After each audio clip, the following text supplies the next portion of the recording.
not usually starstruck, but this is such a sick group. Like, I'm so excited. So to start us off, Pauline, in your own life, you are someone who goes about activism in such a genuine and inspiring way. And as someone who is incredibly educated on really important conversations being had throughout the world today, what do you want viewers to take away from these conversations following the themes of female sexuality that happens throughout the show? I think that I would like people to like just watch and see that there are 4 different bodies on screen and 4 different young women with completely different stories and backgrounds, and just follow each of their stories. And I think that there's a lot of like things to learn from each of them, and a lot of empathy to have, and a lot to learn, really, because I think so many different themes of young like growing sexuality and growing into your sexuality are explored throughout the show. Now, Renee, while watching the show, I noticed a bunch of ties between your character on Broadway, Regina, and your character here, Leighton. What's that contrast like, going from playing an incredibly complex and layered character on stage to playing a character on screen who's equally complex? What are the differences and what's the contrast there? I think the biggest difference is truly just like the nature of working on a television show that's 10 episodes versus like doing the same hour and a half, 2.5 hours. Wow. Every night on stage. It's so different because you have so much more opportunity with that character, just in terms of like the time limit and stuff that's on the page. It also just changes a lot when you're on camera, and you get like little liberties that like on stage you do not have, rightfully so, because like you make one little wrong step and somebody's falling behind you, and then the curtain is dropped, and then people in the audience are covered, and then you're dead. So it's just a matter of like you have a little bit more space, and with this character you just have literally more writing. So there was like spaces to play that I don't think I necessarily had on stage, just being the different professions, but both equally very fun and challenging. I'm honored to have witnessed both. You do such an incredible job in those. Thank you. Reed, I think that a lot of viewers will be able to see themselves in your character, Bella, because like a lot of college freshmen, and as someone who's at that point in their life, she's just working on evolving. What do you want viewers to take away from her journey and the way that you convey that on screen? Most importantly, that it's okay to have sex. I think there's a lot of fear around sex, and even women being dominant in their sexualities. Women in general, we've seen so many submissive women on screen, and just to see 4 women that are evolving, be sexual, be dominant, is fantastic. And then there's also other layers we see: the awkwardness, the fear, the crossing the line, all these things. But the fact that women can have sex and own it, that's fantastic. Mm-hmm. Absolutely. That is a brilliant take on that. Aaliyah, your character Whitney is unique in the sense that she's kind of painting her own path, and she's very determined to do so. What was that process like in getting into character, and how did you go about that? Oh, I mean, I think I feel similarly to Whitney in a lot of ways. And I think that she's going through things, though I've not been in those direct situations, that I can identify with the emotion she's feeling in those situations. And more so than anything, I think she's just so deeply afraid and trying to cling to things and clinging to a feeling of support or attention from a man that maybe she shouldn't be, all the mistakes that I in my life have made. So tapping into that is fairly easy. And also just to see this young Black woman on her own for the first time, dealing with all of the things internally that she's dealing with, though she may present as someone who is very like confident together, she's like such a mess on the inside. And I too am such a mess on the inside. So very easy to do.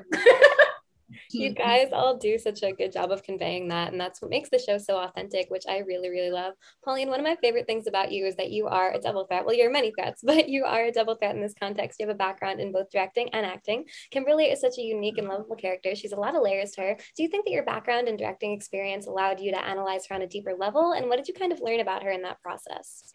Oh, that's an interesting question. I'm not sure if one influenced the other, because this was really my first time on like a television set, and there really is such a different feel, right? It really feels like a much bigger machine, and there's so many things I think that we work with different directors on each episode, but that's insane to me at first, because I'm like, how? What's the image? Like, what is the story if the director changed? But it's really like the roles are so different, and the story is so important in the series, because you have to remember basically everything that's been said and what each character has gone through, because you can't contradict things that happened in the past.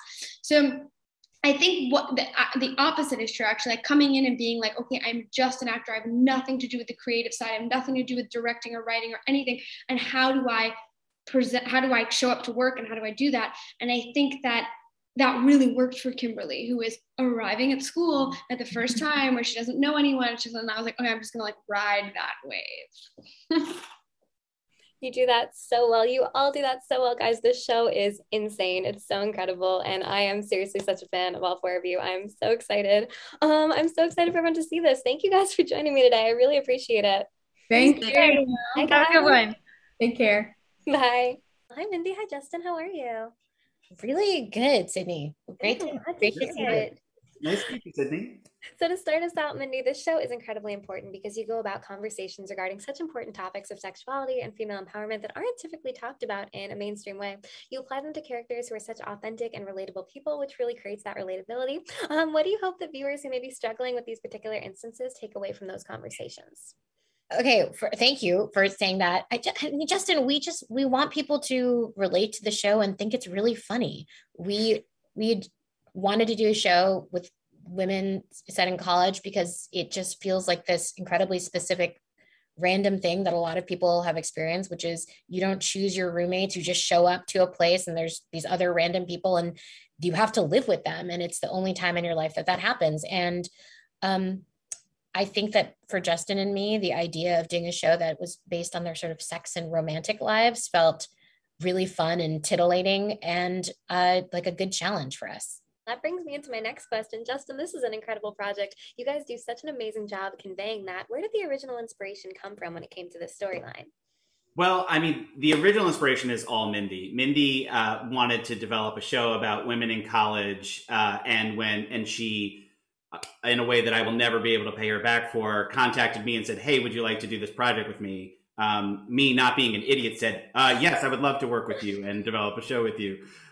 So that's where the world came from. But I responded to it so deeply because it was adjacent to my college experience. Like, I was like the closeted gay boy in the dorm who wanted to know like who Melinda was sleeping with and like who Rachel hooked up with last night. And those, I didn't even change their names. They lived above me, and I was like, "Oh, I need to know." So it's always been like a way that I've wanted to know what my friend group is dealing with. And so working with Mindy on it's been an absolute dream, but the original concept was all Mindy. At that point in my life right now too, so it's really interesting to watch that unfold in the way that you guys say it. Mindy, so you have four main characters and they couldn't possibly be more different from each other, yet they all find little bits of themselves within each other. What were you hoping to capture within each of their personalities? Well, I think Justin and I, as writers, think it's really funny to throw people together who would never choose to be together. You know, Justin comes from Brooklyn 99, I come from The Office.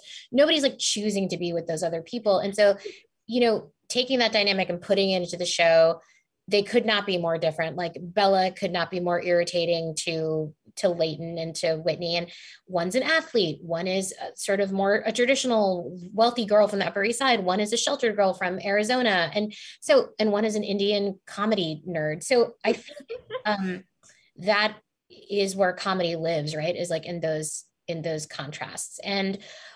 But you know, like shows that we really admire, a show like Sex and the City, which, you know, that show, they came in as friends already. And we were really excited to see these girls who would prefer not to be living with each other. Some of them have even said that to each other, learn to open up, depend on, and kind of grow to need one another by the end of the season. And that felt poignant and real to us. Okay. For both of you guys, what is your favorite thing about this series? Wow, what a great question. Justin, go ahead. Yeah. That's such a tough one. The thing that, this is maybe too similar to what Mindy was just saying, but like, I love that it's about a group of people who are navigating a super tumultuous time in their lives together, like being thrown into a room with three different people you've never met before and having to live in such close quarters and get along with them and fight with them and learn how to get through fights with them. And then learning to depend on each other is just such a unique experience that you never see again in your lives. Like if you move to a city, you're never going to be randomly assigned with strangers from that city who you have to live with. So it just felt like a very unique friendship story that a lot of people could relate to.